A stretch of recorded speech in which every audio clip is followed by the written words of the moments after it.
Hello, this is Georgina Rose, part-time esoteric content creator and part-time surfer of the aethers, and welcome back to the Darling YouTube channel. This is a channel where we discuss mysticism, religion, the occult, and everything on the fringes of esoterica.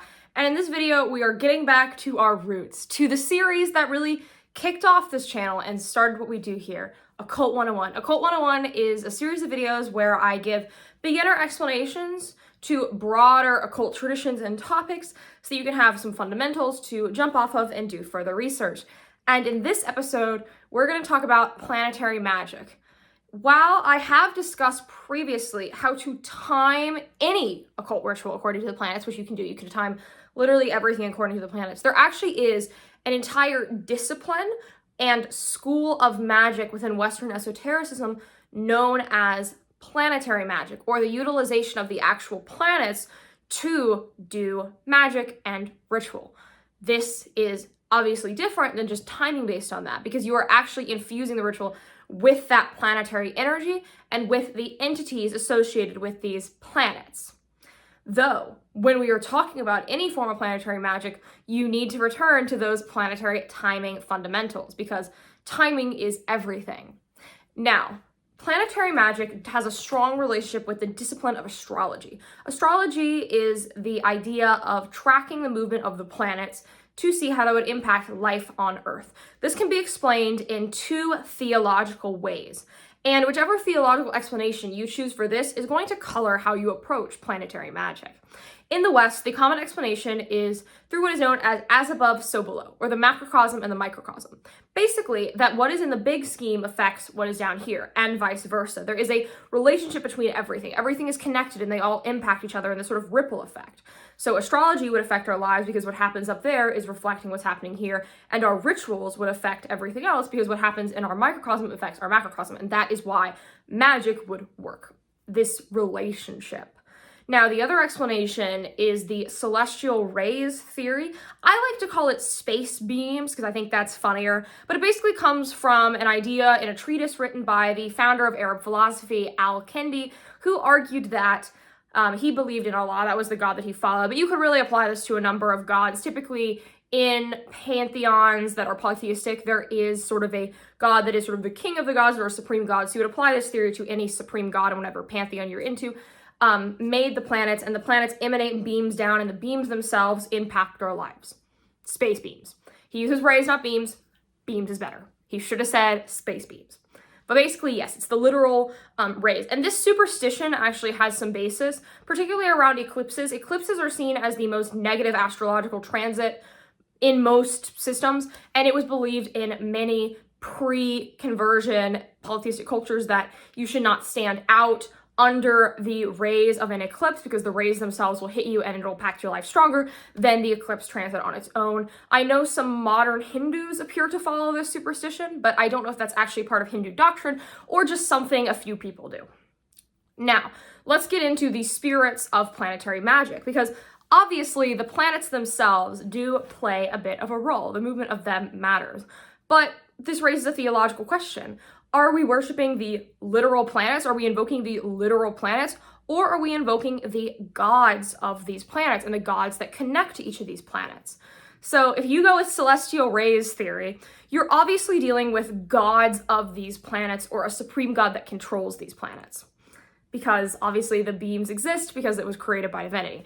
Now, if you're going with the microcosm macrocosm theory, you can sort of view this in a few ways. You can argue that the planetary bodies themselves have spirits attached to them. Or you could argue that there are spirits directly attached to these planets. Like instead of the planet themselves having a spirit, the spirit is correspondent and a ruler of this planet. And I think that theory is a little bit more compelling, but either way, the logic of what rituals you're doing is still going to follow. So within all these planets, there are a number of spirits that are assigned to them. We will work with different spirits depending on what religious paradigm you're approaching all of this from. So if you are a Western, modern, occult practitioner, hermetic, thelemic, that type of stuff, you're probably going to want to take the method that is most standard in Western esotericism. And that would be the idea that there are a number of spirits assigned to each planet. So the big ones you're going to want to pay attention to when you decide to go and do planetary magic through a ritual function is the planetary intelligence, that's the angel of the planet, the planetary spirit, that is the demon of the planet, and the sort of archangel of the planet, that type of stuff. So how you're going to do this ritual is you're going to invoke in what I would call a sort of chain of evocation. So you are going to take the supreme god, a high god, not a planetary attached god, just a very powerful god. Though I guess you could alter this to be the main god of a planet if you really wanted to.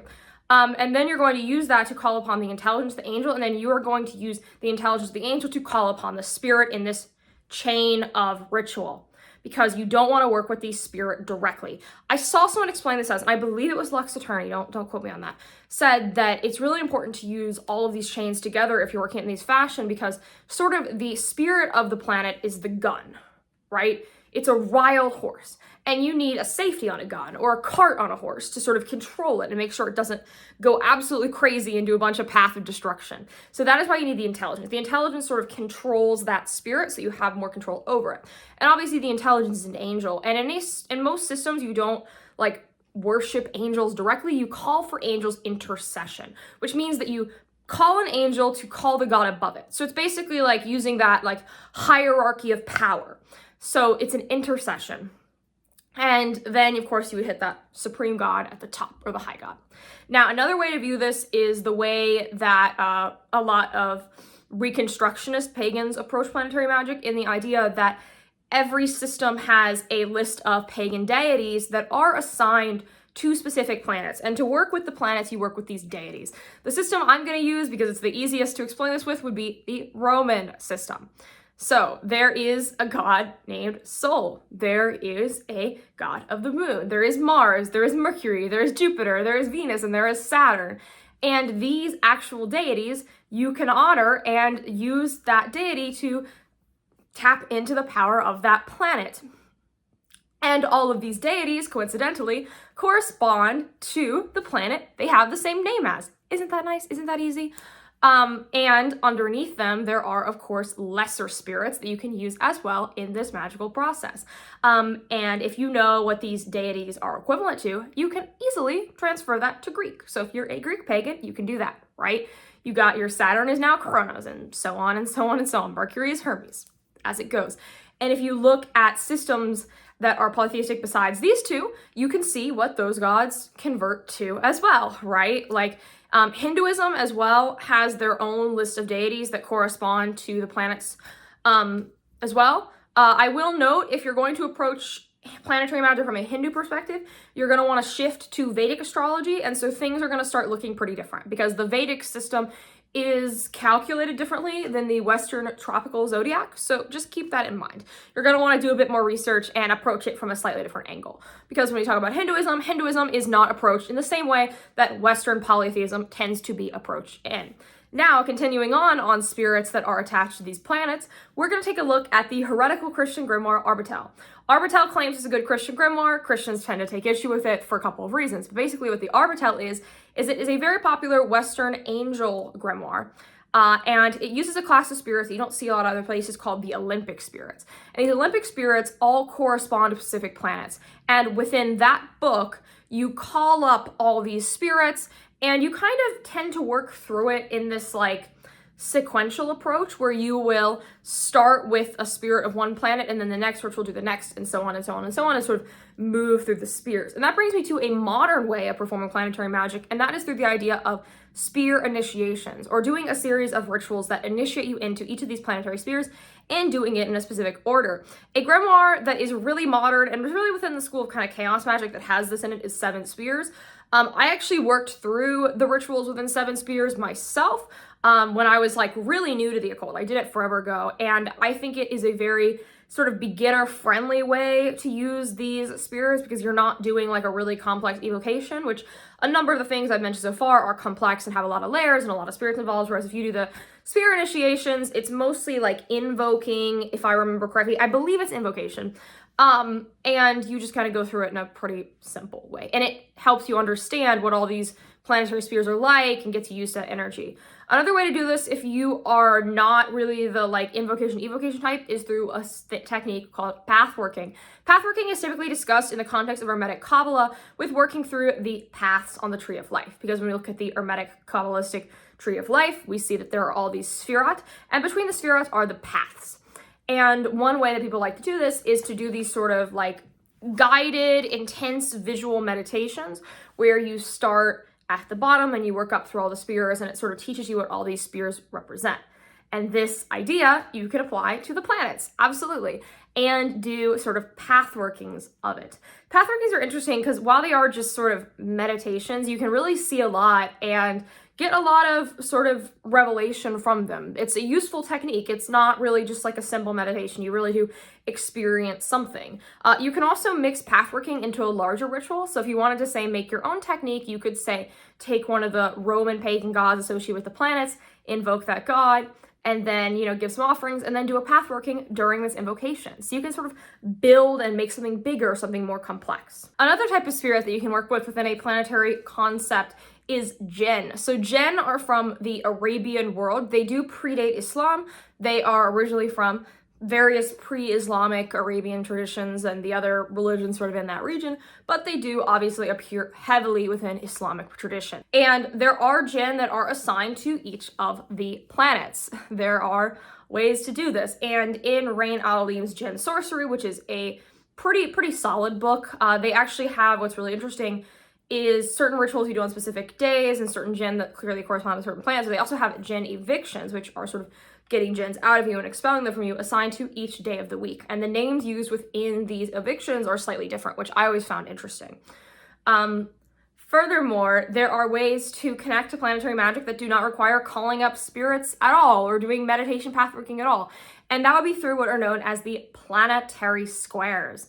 So in Western esotericism, there are these things called magic squares that are these literal boxes with numbers in them. And the numbers are important to whatever planet it is greatly. And these squares themselves sort of capture the essence of this planet and can be used as a number of things. You can use it as a sigil in a ritual to tag lock you to a planetary energy that you will then invoke. You can use it as a sigil in a like manifestation context. One thing that I like to do, and I know I've put them in ritual guides in the past, is take this planetary square, and when I'm doing a working associated with that specific planet, I will put the square at the bottom of a paper or a tray or something like that. I'll just create the square, put it at the bottom, and I'll put a 7-day candle in the corresponding color of that planet on top and burn it down. Or I will write the planetary square on the glass around a candle, or I will take this square and put it on a bottle of oil I have made that have a corresponding intent to that planet. And I mentioned the colors and the oils. There are actually a lot of things that correspond to planets that are not spirits. There are oils, there are resins, there are incenses, there are herbs, there are colors. All this stuff corresponds to the planet. And when you're doing planetary magic, you combine all this together to tap into that connection. One thing I like to do is wear the color of the planet during a ritual that isn't actually planetary focused, because this is the thing, the planets rule a majority of subjects. And so even if you're not doing planetary magic directly, you can still use things from these planets. Colors, incenses, smells, perfumes, animals, everything corresponds. So it's really, you can get really deep into it and build layers and layers and layers. There are a lot of people who have made their ritual vestments based on the planets, which I think is really cool. So there's always a way to infuse planetary magic into something bigger you're doing. And of course, ritual timing can be utilized. We had a whole video on this, but there is a very complex way to time everything you do based on the planets. There are always transits going through the sky actively. There are the moon phases, and even beyond the moon phases, there are the lunar mansions, which you should read the Shams Al-Ma'arif if you want context on the lunar mansions. There is eclipses happening. There is the progression of the sun throughout the sky during a day. That itself is a planetary movement, and doing rituals at different times of the day do different things. A lot of solar rituals done at noon take place near the summer solstice, for instance, right?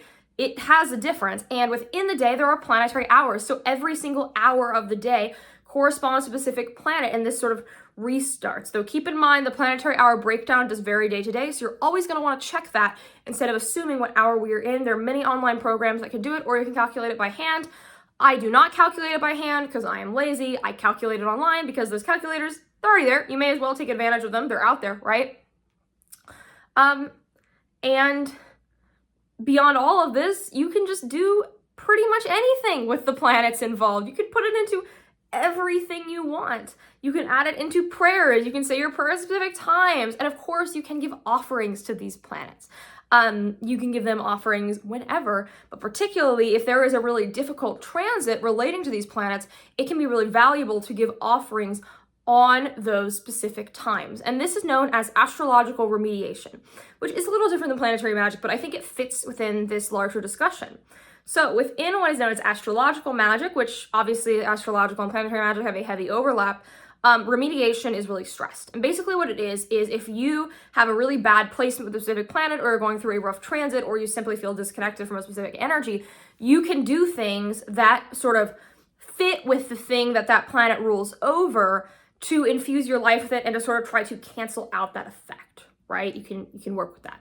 Like, let's say you really struggle with Mars, right? You're having a rough Mars transit. Mars is poorly placed in your chart. You could maybe pick up running or weightlifting, right? Those are very martial activities and it can sort of give you that. Or let's say you're struggling with Mercury, or there's a rough Mercury retrograde, right? You give an offering to Mercury and then maybe write something, because Mercury rules a lot of those creative things, those communicative things. So that can as well function as remediation. Or if you are in your Saturn return, which happens at about age 27, 28, that is when Saturn returns to where it was when you were born, and it's generally perceived as a very difficult time in life, where people are very challenged, you could say work on putting up boundaries or discipline, because those are things that connect to Saturn. All of that could remediate and make it go a little bit smoother for you. So there's a lot you can do with this. It's a very wide practice. There's a lot of options. And I do want to say at the end, when we talk about planetary magic, we're almost always talking about Sun, Moon, Mars, Mercury, Venus, Jupiter, Saturn, the main ones, right? But the outer planets can be worked with. Though note, if you're working with the outer planets, that'd be like Uranus, Neptune, Pluto, those guys, it is a path less traveled and has a lot less historical basis, because we could not see those planets until relatively recently. And so there's not a lot of astrological material on it. And a lot of these sources we're pulling for planetary magic are older. We're talking about the Gayat al-Hakim or the Picatrix. We're talking about Shams al-Marif. We're talking about the Solomonic grimoires. We're talking about Arbitel. A lot of that stuff is pretty old. And so this stuff, it's a lot more guesswork and creating your own rituals, which is valuable. There's nothing stopping you from creating new traditions and experimenting and discovering new things. In fact, we need people to do that so that the esoteric sciences can evolve and grow. But it is a little bit more like that. Generally, people correspond these planets to what their Greek or Roman equivalent is. That seems to be the safe bet, but there have been some other theories posed. So do your own research if you want to go there, but it is a thing you can do. Also, to sort of say our sort of final point, if you don't want to just work the planets, you can work with other things within the solar system. There are asteroids, and asteroids have specific meanings and spirits. I think immediately of Chiron, which sort of rules trauma and struggle. And so you could as well work with something like Chiron. Of course, once again, you'd have to kind of fill in some dots, but it is something that you can do and can tap into. You are not just limited by these main 7 planets, though I will say that is what I stick to, and that is what the majority of planetary magicians kind of orient their practice around. So that's really all I have to say. I hope this was helpful. And if you want to approach this stuff, I highly recommend it. There's so many methods, no matter what paradigm or religion or tradition you're from, there's probably something you can do with this, even if it's just timing. Even if timing is all you want to stick to, that still has meaning and value and can really add on to your practice. So if you liked this video, like, comment, subscribe, and ring the bell. And if you're subscribed for 93 days, you'll meet your holy guardian angel and you'll never need to know what a planet is again. If you want to keep watching these videos and support me, you should really join my Patreon. You get an extra video every month. You get a ritual guide every month, which are over 20 pages now, which is kind of crazy to say, of like rituals, spells, techniques you can literally just apply.